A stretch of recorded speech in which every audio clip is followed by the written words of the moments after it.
আমি তোমাল জয়পুরহাট থেকে ২০ কিলোমিটার গভীরে এক অজপাড়া গায়ে থাকি। আমার পরিবারে আমার মা আর আমার বাস। পরিবারে আমরা দুজন ছাড়া আর কেউ নেই। বাবা করোনায় মারা যায়। গ্রামের সর্বদক্ষিণে আমাদের বাড়ি। তারপরে আর কিছুই নেই। পাহাড় জঙ্গলে ভর্তি, যেখানে কসমিনকালেও কেউ আসে না। বাড়ির সাথে লাগোয়া কয়েক বিঘা জমি থাকায় আমাদের মা ছেলের সংসার কোনো রকম চলছে। বাবা মারা যাওয়ার পর পড়াশোনা বাদ দিয়ে মার সাথে মাঝে মাঝে কৃষিকাজ করি। সবজির ক্ষেত করি বলে আমরাই যা করার করি। আর আমি একটা কাপড়ের দোকান চালাই। তো দুজনের সংসার বেশ চলছে। আমার বয়স ১৯ আর আম্মার ৩৬। ১৬ বছরে বিয়ে হয়ে ১ বছর পরেই আমি পৃথিবীতে আসি। আম্মার গায়ের রং প্রচণ্ড ভরসা। শুনেছি নানিও নাকি ভরসা ছিল, তাই আম্মার এমন। আমার শরীরের রঙের মতোই অপরূপ সুন্দরী তিনি। এমন চেহারার রূপসী নারী আর নেই আমাদের গ্রামে। কেউ বলবে না তার ১৯ বছরের সন্তান আছে। ২৪-২৫ বছর বয়সী বিবাহিতা নারীর মতো একদম। আম্মার সাথে আমার মনের প্রচণ্ড মিল। আমায় ভীষণ ভালোবাসে আম্মা। কখনো একটু বকাও দেয়নি জীবনে। বলে আমি তার সব কিছু। যাই হোক, আসল ঘটনায় আসি। আম্মাকে নিয়ে কখনো আমার মনে খারাপ চিন্তা ছিল না। সাধারণ মা ছেলের মতোই। তবে বয়সের সাথে সাথে নিজের বয়সের চেয়ে বড় মেয়ে ও মহিলা দেখে মনে সুপ্ত বাসনা তৈরি হতে থাকে। স্কুলে পড়ার সময় কখনো ক্লাসের মেয়েদের দেখতাম না। ম্যাডাম বা আন্টিদের প্রতি নজর যেত সবসময়। আর এখন এটা আরও বেড়ে গেছে। ১৯ বছরে অনেকেই বিয়ে করে, কিন্তু আমার এখনো হয়নি। তার উপর কাপড় বিক্রি করি, দোকানে মহিলাদের পোশাকই বেশি। খুব কষ্টে তাদের সামনে নিজেকে সামলাই। আর তার উপর গ্রামের একমাত্র কাপড়ের দোকান আমার বলে সব এখানেই আসে কেনাকাটা করতে। গ্রামের এমন কোনো মহিলা বা মেয়ে নেই যাদের ওই কাপড়ের সাইজ আমি জানি না। ভাগ্য ভালো হলে প্রায় মাপ নিতে গিয়ে কৌশলে হাত বুলিয়ে মনের আশ মেটায়। এমন করে আরও বেশি খালা কাকিদের প্রতি আগ্রহ বাড়ছে। এমন করেই যে একদিন আমার জীবনের মোড় ঘুরবে তা কখনো কল্পনাও করিনি। হঠাৎ এক রাতে স্বপ্নদোষ হল। মা ছেলে দুজন মানুষ, তাই একটা ঘর দিয়েই চলছি আমরা। আম্মা আমার বিপরীত পাশে একটা খাটে ঘুমায়। আমাদের মাঝে চাদরের বেড়া। তো উঠে বসে দেখি বিছানা একদম তলিয়ে গেছে ভিজে। লুঙ্গির শুকনো অংশ দিয়ে বিছানায় ভেজাটুকু মুছে টয়লেটে গেলাম। টয়লেট শেষে ঘরে ঢুকতে হঠাৎ চোখটা আম্মার দিকে গেল, আর চোখ আটকে গেল সেদিকে। শাড়ি উপরে উঠে পায়ের কিছুটা বেরিয়ে আছে, কিন্তু এটুকু দেখে আমার চোখ আটকে গেল। নিজের অজান্তেই কেমন একটা ঘরে হারিয়ে গেলাম আমি। ও এগিয়ে আম্মার কাছে গেলাম। আম্মা গভীর ঘুমে আছে। নিঃশ্বাসের সাথে বুকটা ওঠানামা করছে, আর কেউ যেন আমার বুকে ঢাক পেটাচ্ছে। মন ভরে অধীর আগ্রহে আম্মার রূপ দর্শন করছি। হঠাৎ আম্মা আমরা ভাঙতে লাগল ঘুমের মাঝে। আমি দ্রুতে নিজের বিছানায় এসে শুয়ে পড়ি। সারা রাত শুধু আম্মার কথা ভেবেই পার করলাম। ঘুমাতে পারলাম না। অনেকক্ষণ পরে চোখ বুজলাম। সকালে উঠে উঠোনে গিয়ে দেখি আম্মা গরুর দুধ দোহাচ্ছে। আগেও দেখেছি, কিন্তু আজ চোখে পড়ল আম্মার পিঠ অনেকটা খোলা। মসৃণ ত্বকের পিঠ দেখে সাবানে রট করা নায়িকা সব ফেল। রাতে আম্মার সামান্য সৌন্দর্য দেখে আমি আম্মার প্রতি নিষিদ্ধ আকৃষ্টতা অনুভব করতে লাগলাম। এটা খারাপ বা ভালো এমন কোনো চিন্তাই মাথায় আসছে না। আম্মার পিছনে দাঁড়িয়ে দেখেই যাচ্ছে। হঠাৎ আম্মা পিছু ফিরলে চমকে গেলাম দুজনেই। ছিছি, আম্মা বুঝে ফেলল না তো? কিন্তু আম্মা বলল, কি সোনা, ঘুম ভাঙছে তোমার? বলে রাখা ভালো, আম্মা আমাকে সবসময় সোনা ডাকে, আর তুমি করেই বলে। যাই হোক, আম্মার কথায় মনে হলো না যে সে বুঝেছে আমি কি করছিলাম। আম্মা, যাও, মুখ ধুয়ে আসো, খাবার দিচ্ছি। আম্মা, আজকে দুধ খাবো। আম্মা, এই দুধ খাবা? আমি মনে মনে অন্য কিছু বলতে লাগলাম। আম্মার ডাকে সমবিত ফিরল। আম্মা, এই দুধ মাত্র দোহাইতেছি, গরম না করলে খাবা কিভাবে? আমি এভাবেই খাবো, তুমি খাইয়ে দাও। আম্মা, আচ্ছা আসো, এই নাও পাগল ছেলে। আম্মা গ্লাসে করে দুধ ঠেলে এগিয়ে দিল। আম্মা মুচকি হেসে আমার চুল আউলে দিয়ে বলল, এখন যাও, হাতমুখ ধো, খাইতে দিব। আমি হাতমুখ ধুয়ে খেতে আসলাম। এসেই বলি, আজ আমাকে খাওয়াই দাও। আম্মা অবাক হয়ে বলল, আজ কি হয়েছে তোমার? আমি, কেন, খাওয়াই দিতে পারবা না আম্মা? আমি কি তা বলছি নাকি? আমি তাহলে এমন জিজ্ঞেস করো কেন? আম্মা, আচ্ছা বাবা, রাগ করো না, আসো খাওয়াই দেই। আম্মা খাইয়ে দিচ্ছে, এমন সময় বললাম, আচ্ছা আম্মা, তুমি আমাকে ভালোবাসো? আমার এমন প্রশ্ন শুনে আম্মা এক প্রকার ভয় পেয়ে বলল, কি হয়েছে তোমার? আজকে এমন কেন করতেছ? শরীর খারাপ নাকি? বলে আম্মা আমায় কোপালে গালে ছুঁয়ে দেখতে লাগল জ্বর আসে কিনা। আমি, আরে কিছু হয়নি, জিজ্ঞেস করতে মন চাইল। আম্মা, তুমি ছাড়া আমার জীবনে আর কেউ আছে নাকি? তোমাকেই নিয়েই আমার সব, আমার প্রাণ তুমি। নিজের জীবন থেকেও তোমায় বেশি ভালোবাসি শোনা। কিন্তু হঠাৎ এসব কেন জানতে চাইতেছ? আমি, আম্মা, তুমি আব্বা মারা যাওয়ার পর থেকে আর আগের মতো নাই, সাজো না, নতুন কিছু পরো না। আমার এসব ভালো লাগে না। আম্মা নিরাশ হয়ে বলল, বাবারে, মারা গেলে কোনো নারীর অস্তিত্ব থাকে না। তুমি আমার জীবনে আছো দেখে বেঁচে আছি, নইলে কবেই মরে যেতাম। আমি বাবাকে ভীষণ ভালোবাসতাম, তাই না? আম্মা, সব স্ত্রী তার স্বামীকে ভালোবাসে, আমিও বাসতাম। আমি কিন্তু আমাকে বাসো না, তার প্রমাণ দিয়েই দিলে। আমার পছন্দ তুমি সেজেগুজে থাকো, কিন্তু তুমি তা করো না। আমায় ভালোবাসলে এমন করতে না। তুমি খুশি থাকো, তা চাই আমি। তুমি একটা বিয়ে করো, আবার সুখের সংসার করো, তাহলে জীবনটা ভালো কাটবে। কেন এসব বললাম নিজেও জানি না, মনে এলো আর বলে দিলাম। আমার কথা শেষ হতে না হতেই ঠাস করে একটা চড় পড়ল আমার গালে। আমি ব্যথার চেয়ে অবাক হয়েছি। আমার জ্ঞান হবার পর কখনো আমাকে কেউ মারেনি। মার দূরে থাক, কখনো চোখ রাঙিয়ে কথাও বলে না, কিন্তু আজ এতই রাগ হলো যে মার খেলাম। আমার চোখ লাল হয়ে আছে। কাঁদতে কাঁদতে বলল, নিজের বাবা মরে গেছে বলে মাকে অন্যের বিছানায় দিতে চাও? বোঝা হয়ে গেছি আমি, তাই না? আমাকে খাওয়াতে পড়াতে কষ্ট হচ্ছে। আমি চলে যাব, চিন্তা করো না, বলেই উঠে চলে গেল আম্মা। ও নিজের বিছানায় শুয়ে কাঁদতে লাগল। আমি উঠে তার কাছে গিয়ে হাজারো বার বোঝানোর চেষ্টা করলাম, কিন্তু আমার কোনো কথাই শুনল না। আম্মা, এখন আমার চোখের সামনে থেকে যাও। আমি আম্মার কথায় ভয় পেয়ে যাই, বের হয়ে যাই দোকানের উদ্দেশ্যে। রাতেও কথা বলল না, যে যার মতো শুয়ে পড়ি। হঠাৎ ঘুমের মধ্যে গালে নরম ছোঁয়া পেয়ে উঠে পড়ি। দেখি আম্মা আমার সামনে বিছানায় বসে। উঠে আমি সামনে বসতেই আম্মা চোখ জোরে জোরে করে আমার গালে হাত বুলিয়ে বলল, ব্যথা করছে তাই না?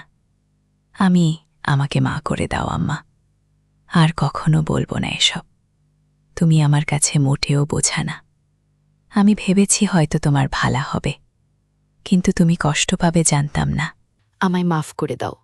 আম্মার সাথে সাথে আমায় বুকে টেনে নিল, বলল, সোনারে, আমি তোমায় ভীষণ ভালোবাসি। তোমায় ছেড়ে কারো সংসারে গিয়ে নিজের সুখ চাই না। তোমার বাবার পরে তুমিই আমার একমাত্র সম্বল। আর কখনো এমন বলো না সোনা। আমি আর কখনো বলবো না আম্মা। আমার উপর আর রাগ করে থেকো না। এবার মনের কষ্ট ও ভয় দূর হলে আমি মার সৌন্দর্যের ওপর আবার আকৃষ্ট হলাম। পরদিন বিকালে বাড়ি ফিরেই আমি চমকে উঠলাম। আম্মার পরনে একটা সবুজ শাড়ি আর হলুদ ব্লাউজ পরায় চমৎকার মানিয়েছে। একদম সরসী ললনা লাগছে। আমায় দেখে মুচকি হেসে বলল, এখন ঠিক আছে তো? তুমি সত্যি আমার জন্য নতুন শাড়ি পরেছ? আম্মা, নইলে কি অন্য কেউ আছে আমার? আমি খুশিতে আম্মাকে জড়িয়ে ধরি। আম্মাও সাড়া দিল। আম্মা, তুমি আমার জান। তোমার খুশি আমার খুশি। তুমি নতুন নতুন সাজবে, তা আমার খুব ভালো লাগে। আম্মা, বুঝেছি। তোমাকে এখন সুন্দরী একটা মেয়ে দেখে বিয়ে দিতে হবে। আমি আর কখনো বিয়ের কথা আনবে না। আম্মা আসছে কি? বিয়ে কেন করবে না? আমি শুধু তোমায় নিয়েই থাকব। আম্মা, আরে পাগল, আমি তো থাকবই। বিয়ে করতে তাতে সমস্যা কোথায়? আমার আর তোমার মাঝে অন্য কেউ আসতে পারবে না। আমি চাই না আমাদের মাঝে কেউ আসুক। আর কখনো বিয়ের কথা বলবে না। তুমি ছাড়া আর কাউকে নিয়ে আমি সংসার করতে চাই না। আম্মা, আমার কথা মা ছেলের মমতাময়ে ভাব বুঝেছে, কিন্তু তা ঝাঁপিয়েও যে আমি তার মন প্রাণ সব পাওয়াটা ভাবছি, তা তো সে জানে না। আম্মা, আচ্ছা বাবা, আর বলবো না। আম্মা কিছুক্ষণ আমায় চেয়ে দেখল। ও বলল, আচ্ছা, যাই হোক, বললে না তো আমায় কেমন লাগছে? একদম পরী লাগছে। তোমার মতো সুন্দরী এই দুনিয়ায় কেউ নেই। আম্মা লজ্জা পেয়ে বলল, আহ দুষ্টু, খালি মজা করো। আমি সত্যি বলছি, আমি বিশ্বাস করো আম্মা। আচ্ছা আচ্ছা, হয়েছে, এখন যাও গোসল করে আসো। আমি পুকুরে গেলাম গোসল করতে। বাড়িতেই পুকুর, আমাদের ঘরের পাশে। আমি গোসল করে গা মুছে সেই হালকা ভেজা গামছা পরেই এসে আম্মার সামনে দাঁড়িয়ে বললাম, ভিতর থেকে লুঙ্গি এনে দাও না আম্মা। হঠাৎ আম্মার চোখ খেয়াল করলাম আমার গামছার দিকে। নিচে তাকিয়ে দেখি আমার ওটা স্পষ্ট আকার বোঝা যাচ্ছে। তার মানে কি আম্মা তাই দেখছিল? আমি মেলাতে পারলাম না। সেদিন রাতে হঠাৎ ঘুম ভাঙল একটা অদ্ভুত শব্দে। উঠে ভাবলাম আম্মার কাছে দেখি বিছানায় নেই আম্মা। দরজা খোলা, হয়তো বাহিরে কোনো সমস্যা হয়েছে কিনা ভেবেই তড়িঘড়ি করে বাহিরে গেলাম। আম্মাকে ডাক দিলাম, কিন্তু সাড়া নেই। হঠাৎ একটা শব্দ এলো গোসলখানা থেকে। পুকুরে গোসল করে আম্মা, তবে মাঝে মাঝে গোসলখানায়ও করে। তাই সেখানে এগিয়ে গেলাম দেখতে শব্দ খুঁজে এগিয়ে যেতেই শব্দ বাড়ছে। হঠাৎ শব্দটা কেমন অদ্ভুত হলো, বুঝতে পারছি না এমন শব্দ কিসের জন্য করছে আম্মা। এগিয়ে গোসলখানার কাছাকাছি যেতেই পর্দার ফাঁকে যা দেখতে পেলাম তা আম্মার প্রতি আমার ধারণাই পাল্টে দিল। গোসলখানার দরজা নেই, পর্দা লাগানো বলে সব দেখছি, কিন্তু আম্মা জানেই না আম্মা টিউবওয়েলের চোখা অংশের ওপর বসে আজব কাজ করছে। শাড়ি পরা বলে তা দেখা যাচ্ছে না, কিন্তু বোঝা যাচ্ছে। কাজ সেরে আম্মা টিউবওয়েল থেকে নেমে গেলে আমি চুপি পায়ে ঘরে এসে শুয়ে পড়ি। চোখ বুঝে হালকা খুলে দরজায় নজর রাখি ঘুমের ভান করে, আর লুঙ্গি তুলে রাখি যেন দেখা না গেলেও আম্মার কৌতূহল বাড়ে। আম্মা ঘরে ঢুকল, দরজা আটকেই আমার বিছানার কাছে এসে দাঁড়ালো। সে দাঁড়িয়ে থাকায় তার চোখে বাহির থেকে জানালার ফাঁক। দেখা না গেলেও আম্মার কৌতূহল বাড়ে। আম্মা ঘরে ঢুকল, দরজা আটকেই আমার বিছানার কাছে এসে দাঁড়াল। সে দাঁড়িয়ে থাকায় তার চোখে বাহির থেকে জানালার ফাঁক দিয়ে আসা চাঁদের আলোয় স্পষ্ট দৃষ্টি আমায় গিলে খাচ্ছে। ঘুমের মাঝে আমি আড়মোড়া ভাঙার ভান করলাম। তাতে আম্মা তড়িঘড়ি করে চলে গেল নিজের বিছানায়। আমার মন খুশিতে নেচে উঠল, আম্মার আমার প্রতি এতই আকর্ষণ দেখে। কখন যে আম্মার কথা ভাবতে ভাবতে ঘুমিয়ে গেলাম বলতেও পারি না। সকালে ঘুম ভাঙতেই উঠে দেখি আম্মা এখনও ঘুমিয়ে আছে, কিন্তু অবাক করা বিষয় দেখি মাঝখানের চাদরটা সরিয়ে রাখা। আম্মাকে দেখে চোখ আটকে গেল। আমি আম্মাকে ডাকলাম, আমি আম্মা উঠো, সকাল হয়ে গেছে তো। আজকে এতই সকাল হয়ে গেল উঠুনি যে আম্মা ঘুম থেকে চোখ মেলে উঠে বসল, কিন্তু সামান্য বিচলিত নয় আমায় দেখে যে তার কাপড় ঠিক নেই। স্বাভাবিক গতিতেই কাপড় ঠিক করে বিছানা থেকে নামল। আমি এতই দেরি যে ক্লান্ত নাকি আম্মা পরিশ্রম করা হয়েছে খুব, তো তাই ক্লান্ত। এখন ভালো লাগছে। আমি মনে মনে বললাম, কি পরিশ্রম তা তো জানি। আমি এই চাদর সরানো যে আম্মা আমি সরিয়েছি। ঘরে আমরা ছাড়া কেউ নেই, তো চাদর রেখে কি হবে? আর যে গরম পড়েছে, এভাবে চাদর থাকলে আলো বাতাস চলাফেরা করে না। আম্মার যুক্তি শুনে মুচকি হাসলাম মনে মনে। আম্মা, তোমার খিদে লেগেছে তাই না? তুমি হাত মুখ ধুয়ে আসো। আমি না, আগে গোসল করব, আরপর খাব বলেই আমি পুকুরে গেলাম। আজ গামছাও নিলাম না, গোসল করে ভেজা কাক হয়ে এলাম আম্মার কাছে। আগের দিন তো হালকা ভেজা গামছায় এতই ভালো বোঝা যায়নি, কিন্তু আজ একদম ভিজে গায়ে সেটে আছে লুঙ্গি। আম্মার দৃষ্টি আমার উপরেই, আর চোখে গিলে খাচ্ছে। জিবে যেন জল এসে গেছে এমন করে তাকিয়ে আছে। আমার বেশ ভালো লাগছে তা দেখে। আম্মা ভিতর থেকে গামছা লুঙ্গি এনে দিল। ও যতক্ষণ আমার মোছা শেষে লুঙ্গি না পড়লাম সে লুকিয়ে দেখেই চলল। হঠাৎ আম্মা বলল, তুমি একটু বসো, আমিও গোসল করে আসি। আজকে গরম লাগছে, এসে খাইয়ে দিব তোমায়। আমি ভাবলাম ভালোবাসা দেখাতে খাইয়ে দিবে, কিন্তু আরও কিছু অপেক্ষা করছে তা বুঝিনি। আম্মা যে গোসল করতে না শুধু শরীর ভেজাতে পুকুরে গেছিল তা বুঝতে বাকি রইল না। 2 মিনিটেই ফিরে এলো আম্মা ভেজা শরীরে। আগেও দেখেছি এমন ভেজা শরীরে, কিন্তু আজ আমাকে দেখাতে যে আম্মা ভেজা শরীরে এসেছে তা আমি জানি। হঠাৎই আম্মা এগিয়ে এসে বলল, বাবু, আমার হুকটা খুলে দাও তো। ইস, ব্লাউজটা আর চলবে না মনে হয়। আমিও সুযোগ পেয়ে বলে বসলাম, ছেলের কাপড়ের দোকান, আর তুমি কিনা একই জিনিস নিয়ে পড়ে আছো, নতুন নিয়ে নাও, তাহলেই তো হয়। দোকানে গিয়ে নিয়ে এসো পছন্দ করে যেটা ভালো লাগে। আম্মা, ইস, ছেলের দোকান, তাহলে যে আনতে হবে কেন? ছেলে আনতে পারে না, কষ্ট করে বাজারে দৌড়ঝাঁপ করাবে নাকি আমি? আচ্ছা বাবা, সব পাঠিয়ে দিব, তুমি পছন্দ করে নিও। ইচ্ছে করেই বললাম যেন আরও গভীর হওয়া যায়। আম্মা পাঠাবে মানে আমি ফেরিওয়ালা কাকির কাছে পাঠিয়ে দিব। আম্মা, বাইরের মানুষের সামনে পছন্দ করতে পারবো না আমি তো জানি না ওসব সাইজ টাইজ। তাছাড়া আমার সামনে এসো, সমস্যা হবে না। আম্মা, তোমার আমাকে কে বলল সমস্যা হবে? দোকানদার হয়েছ, খদ্দরদেরকে কাপড় দেখাবে, কি সব বলছো বলো তো? দোকানেও কি এমন করো? আচ্ছা বাবা, ভুল হয়েছে, আমি নিয়ে আসব সবগুলো, তোমার পছন্দ মতো সাইজ বুঝে নিও। আম্মা, সব কেন আনবে? আমার সাইজেরগুলোই আনবে শুধু, রং আমি বেছে নিব, সাইজ 34, মনে থাকবে তো?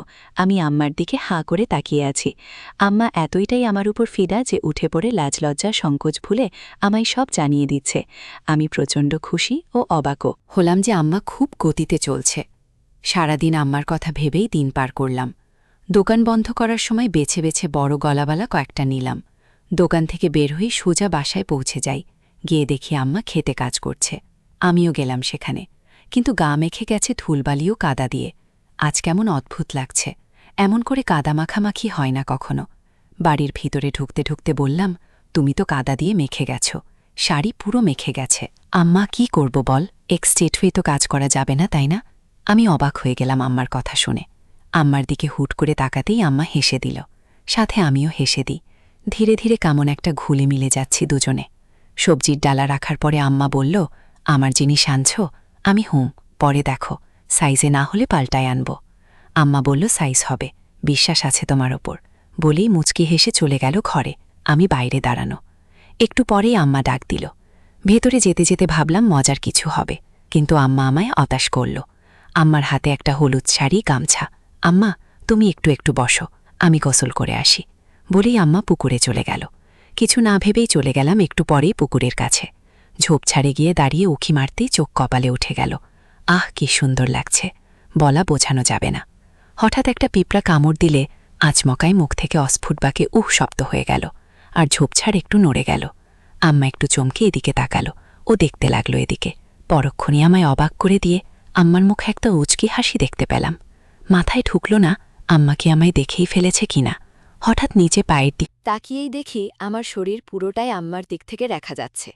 আমি প্রচণ্ড লজ্জা পেলাম ধরা পড়ে, কিন্তু আম্মা তো আমায় ধরা পড়তে দেয়নি দেখে খুব ভালো লাগল। আম্মা এবার দেখালো কারিশমা। আগে পানিতে একটা ডুব দিয়ে পানি থেকে উঠল। তখনই আমায় আকাশ থেকে ফেলে আম্মা অকল্পনীয় কাজ করল। ডাঙ্গালে উঠে দাঁড়িয়ে আগে আমার দিকে তাকিয়ে একটা অদ্ভুত মুচকি হাসি দিল। এই প্রথম আমার আম্মার এই রূপ দেখে আমি হতবাক।